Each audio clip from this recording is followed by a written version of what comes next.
وہ مردہ ہی ہوتی ہے نا جب پانی سے نکلتی ہے. تو قرآن کے فیصلے کے مطابق تو وہ حرام ہے, مگر حضور نے فرمایا نہیں یہ حرام نہیں حلال ہے, تو ہم نے حلال جانا. تو حضور علیہ السلام کی بات جو ہے, نطق جو ہے, اس کے دو حصے ہیں. ایک ہے قرآن, ایک کیا ہے جو حضور کی زبان اقدس, اور ایک ہے حدیث. یہ ہے حضور کا نطق مبارک. یہ دین کا ایک آدھا حصہ یہ بنا نطق رسول, اور آدھا حصہ بنا حضور کی سنت, حضور کا عمل مبارک. اور وہ جو حضور کا عمل ہے نا, وہ بھی حضور کا عمل نہیں بلکہ وہ بھی اللہ کا عمل ہے. جیسے آپ نے کنکریاں پکڑی پھینکی, فرمایا وما رمیت اذ رمیت ولکن اللہ رمی, محبوب جو کنکریاں آپ نے پھینکی آپ نے نہیں بلکہ وہ تو اللہ نے پھینکی. تو فعل تھا حضور کا, مگر نسبت حضور کی طرف نہیں, نسبت اپنی طرف کر لی. فرمایا ید اللہ فوق ایدیہم, وہ جو حضرت عثمان غنی کو بھیجا نا وہاں صلح حدیبیہ, اور آپ مکہ مکرمہ گئے, اور پیچھے سے فرمایا یہ جو ہاتھ ہے یہ عثمان کا ہاتھ ہے. اللہ نے فرمایا مصطفیٰ آپ کا ہاتھ تو عثمان کا بنا, مگر آپ کا ہاتھ آپ کا نہیں بلکہ وہ اللہ کا ہاتھ ہے. آپ کا ہاتھ ہے, اور ان کے ہاتھوں پر فرمایا اللہ کا ہاتھ ہے. تو حضور کا ہاتھ مبارک بھی جس سے حضور کام کرتے وہ بھی فرمایا بابو وہ آپ کا نہیں بلکہ وہ, تو نطق رسول بھی اس کی نسبت بھی اللہ کی طرف, اللہ کی وحی کی طرف. اور وحی آپ نے پڑھی ہوگی, میٹرک کی کتابوں میں بھی پڑھی ہوگی, گریجویشن میں بھی پڑھی ہوگی. اس کی دو قسمیں, وحی مطلوب اور وحی غیر مطلوب. ایک وہ وحی جس کی تلاوت ہوتی ہے وہ قرآن ہے وہ بھی وحی, اور وحی غیر مطلوب اس کی تلاوت تو نہیں ہوتی وہ حدیث ہے, مگر ہے وہ بھی وحی ہے. دونوں وحی, مگر ایک اللہ کا کلام بن گیا اور ایک مصطفیٰ کی حدیث بن گئی. ٹھیک ہے. اب یہ جو حضور علیہ السلام کی طرف سے ہمیں دین ملا, حضور کی سنت کی صورت میں اور قرآن کی صورت میں اور حدیث کی صورت میں, یہ جو دین ملا ہے اس کے لیے فرمایا فلا وربک لا یؤمنون حتی یحکموک فیما شجر بینہم ثم لا یجدوا فی انفسہم حرجا مما قضیت ویسلموا تسلیما. فرمایا ہرگز نہیں محبوب, آپ کے رب کی قسم یہ اس وقت تک ایمان والے نہیں ہو سکتے جب تک اپنے تمام معاملات کے اندر آپ کو محبوب اپنا حکم و حاکم تسلیم نہ کر, آپ کو تسلیم نہ کر, آپ کے عمل مبارک کو تسلیم نہ کرنا, آپ کے نطق پاک کو تسلیم نہ کرنے, اور پھر ان کے دلوں میں حرج ہو. فرمایا ایمان کی فکر کریں. اگر دل میں حرج ہے کہ مصطفیٰ کی بات پرانی ہو گئی, آج کے دور میں ضرورت نہیں, دین پرانا ہو گیا, آج کے دور میں ضرورت نہیں, آج دنیا ترقی کر گئی, علوم ترقی کر گئے, فنون ترقی کر گئے, دنیا یہاں سے چاند اور چاند سے آگے بلیک ہولز تک پہنچ گئی, اور تم بات کرتے ہو صحرائے عرب میں آنے والے ایک ہستی مبارک ہستی محمد عربی کی. ارے یاد رکھ لو حضور کی سیرت طیبہ, حضور کی بات, حضور کا کلام مبارک وہ صرف 1400 سال پہلے ہی تر و تازہ نہ تھا بلکہ آج بھی تر و تازہ ہے, اور قیامت تک ہمیشہ چاہے لاکھوں کروڑوں سال ہی کیوں نہ بیت جائے مصطفیٰ کا کلام ہمیشہ تر و تازہ رہے گا. کیسے رہے گا؟ ایک تو وہ ایمان کی باتیں ہو گئی نا. اب حضور کی سیاست کو دیکھیں, سیاست مصطفیٰ صلی اللہ علیہ وسلم, آپ کی 13 سالہ زندگی مکہ کے اندر دیکھیں تو حضور کی تربیت کا انداز ہی انوکھا اور نرالا تھا. قربان جائے, انفرادی طور پر تربیت تھی. ایک شخص آیا ایماندار, حضور نے انفرادی تربیت کی. دوسرا آیا انفرادی تربیت, تیسرا آیا 13 سال کی حیات مبارکہ اور جد و جہد مسلسل, اور میرے آقا کریم صلی اللہ علیہ وسلم کی اس تربیت نے یہ کمال کیا کہ آقا نے 13 سال کے بعد کہا انفرادی تربیت ہو چکی تمہاری, اب آؤ مدینہ چلتے ہیں اور تمہاری اجتماعی تربیت کرو. آقا دو جہاں صلی اللہ علیہ وسلم 13 برس کے بعد 10 سالہ مدینہ طیبہ کی زندگی گزارنے کے لیے جب مدینہ میں داخل ہوئے تو آپ نے فرمایا او ایمان والو سنو, سارے کے سارے جی یا رسول اللہ لبیک, ہم حاضر ہیں, ہم حاضر لبیک یا رسول اللہ صلی اللہ علیہ وسلم, ہم حاضر. آقا نے کہا لبیک لبیک لبیک لبیک یا رسول اللہ صلی اللہ علیہ وسلم. وہ اپنے ساتھ کسی کو بیٹھنا گوارا نہ کروائے. حضور کی کرم نوازیاں دیکھیں. آپ نے فرمایا انصار صحابہ سے اور تمہاری زمین کتنی ہے؟ کسی نے کہا 2 کنال، کسی نے کہا 1 ایکڑ، کسی نے کہا یا رسول اللہ کاروبار ہے تھوڑا ہے. فرمایا یہ جو مہاجرین تمہارے بھائی ہیں نا ان کو اپنے ساتھ ملا لو، آدھا خود کھاؤ آدھا انہیں کھلاؤ. یہ حضور نے تقسیم مواخات مدینہ جسے کہتے ہیں. اور ادھر بھائی ایک مہاجر کو دوسرے انصاری کے ساتھ ان کا بھائی بنا دیا. جہاں حضرت مولا علی نے کہا سب کو بھائی بنا دیا ہے اور یا رسول اللہ میں فرمایا تو دنیا میں بھی میرا بھائی ہے تو آخرت میں بھی میرا بھائی. یہ وہ مواخات مدینہ ہو. اور مواخات مدینہ کے بعد میرے آقا نے اجتماعی طور پر تربیت کی. آقا دو جہاں صلی اللہ علیہ وسلم نے حضرت بلال حبشی کو کہا اے بلال اب مدینہ طیبہ کے گلی کوچوں سے کوئی بھی ایمان والا آتا ہے یا کوئی بھی آتا ہے اور آ کر کہتا ہے میرے تن پر کپڑا نہیں، فرمایا بازار سے لے جاؤ میرے نام پر ادھار کپڑا لے لو اس کے تن پر پہنا دو. یہ روٹی کپڑا مکان کا تصور کائنات میں سب سے پہلے دینے والا اگر کوئی آیا تو وہ محمد عربی صلی اللہ علیہ وسلم. آقا نے فرمایا جو کوئی 2 روٹیاں کھاتا ہے پیٹ بھرتا ہے یا 2 لوگوں کا کھانا ہے فرمایا وہ 4 کے لیے کافی ہے. اگر 4 کا ہے تو فرمایا 8 کے لیے کافی ہے. یعنی کھانے کی تقسیم کر دی. کوئی آ گیا یا رسول اللہ صلی اللہ علیہ وسلم میں کیا کروں میری ماں فوت ہو گئی. آقا دو جہاں صلی اللہ علیہ وسلم نے صدقہ اور خیرات کا نظام چلا دیا. فرمایا کنواں کھودواؤ وہ کنواں تو کھودے گا مگر ثواب تیری ماں کو ملے گا. پہلے امے ساتھ کے نام سے کنواں کھودوا دیا اور کئی کنویں مصطفیٰ نے کھودوائے. عثمان غنی آئے یا رسول اللہ صلی اللہ علیہ وسلم لوگوں کو پانی کا انتظام اگر کر دوں تو کیا ملے گا؟ آقا نے فرمایا جنت تیرے قدم چومے گی اور کیا ملے گا؟ ارے جنت انتظار کر رہی ہے. عثمان غنی نے یہ نہیں دیکھا کہ کنواں یہودی سے خرید رہا ہوں دولت کا کیا بنے گا، پیسوں کا کیا بنے گا، آگے آئے گا یا نہیں آئے گا.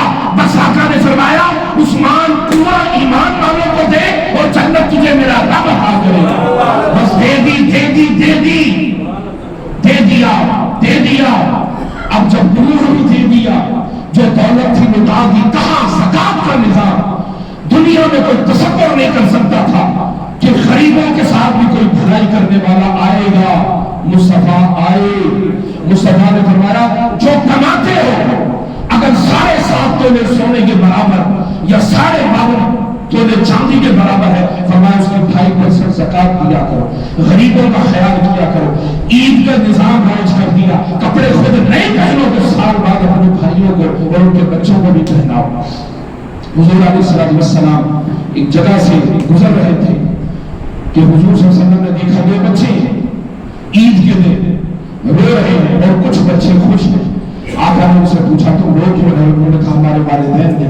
آقا نے فرمایا کوئی بات نہیں آؤ میرے ساتھ. حضور نے کندھے پر اٹھایا گھر لے گئے اور گھر لے جا کر آقا دو جہاں صلی اللہ علیہ وسلم نے فرمایا اے بیٹی فاطمہ اے عائشہ ان کو نہلاؤ. اچھے کپڑے جو حسن و حسین نے پہنے انہیں بھی پہناؤ.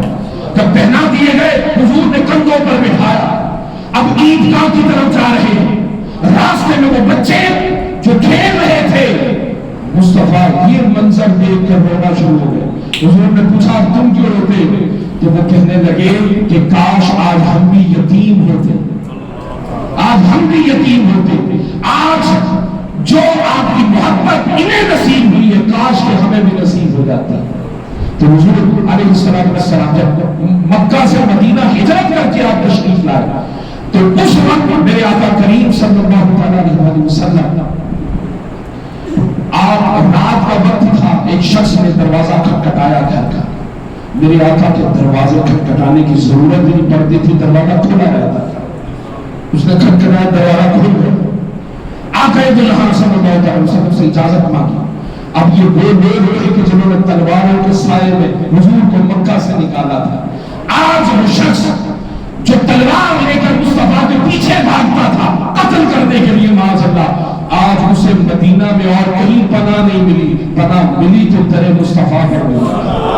اس حضور کی بارگاہ میں آیا اور کہنے لگا رات وہاں ٹھہرنا چاہتا ہوں. حضور نے نہیں فرمایا ہمارے ساتھ تو وہ کیا تھا, تمہارے ساتھ میں کیا کروں گا, تمہاری نسلیں سوچیں گی. نہیں, حضور نے فرمایا اچھا آ جاؤ.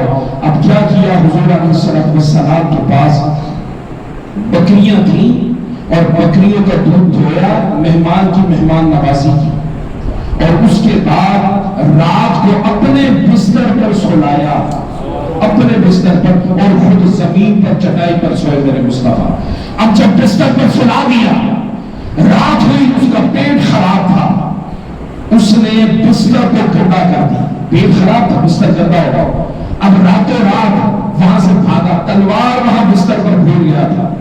اب کچھ دیر کے بعد اسے یاد آیا وہ تلوار تو وہاں بھول گیا. اب دن کا سورج اپنی آب و تاب کے ساتھ چمک رہا تھا.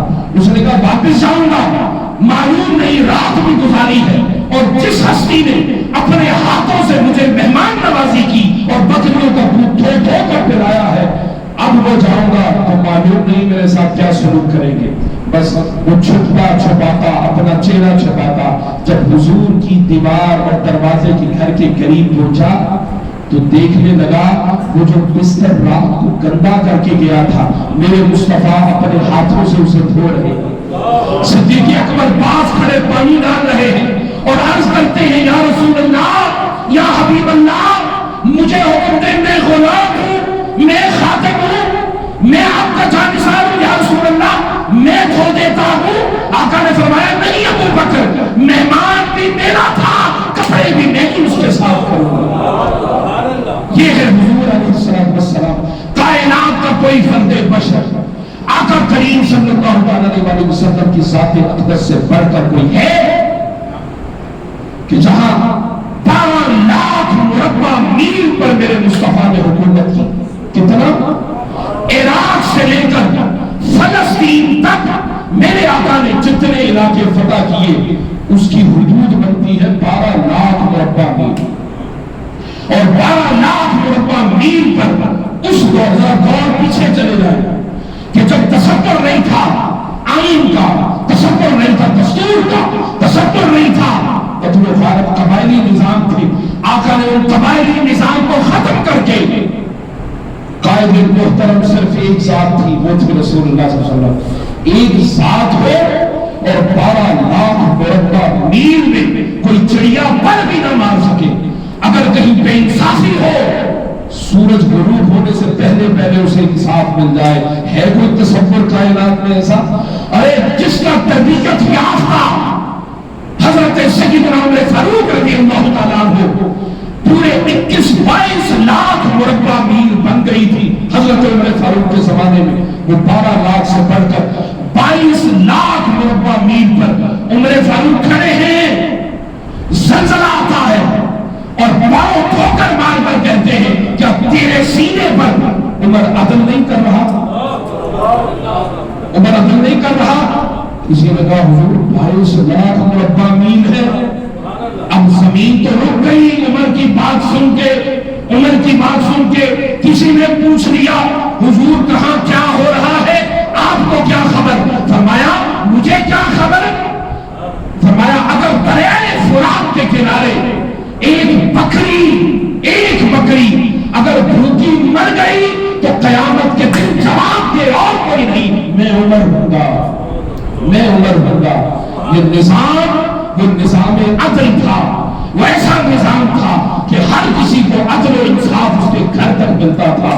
مگر افسوس ایک نظام یہ ہے کہ یہاں پر جس کی لاٹھی اسی کی بھینس, جہاں جو جتنا بڑا گنڈا ہے انصاف اس کے پاس ہے, جو جتنا بڑا بدماش ہے قانون اس کے ہاتھ میں ہے.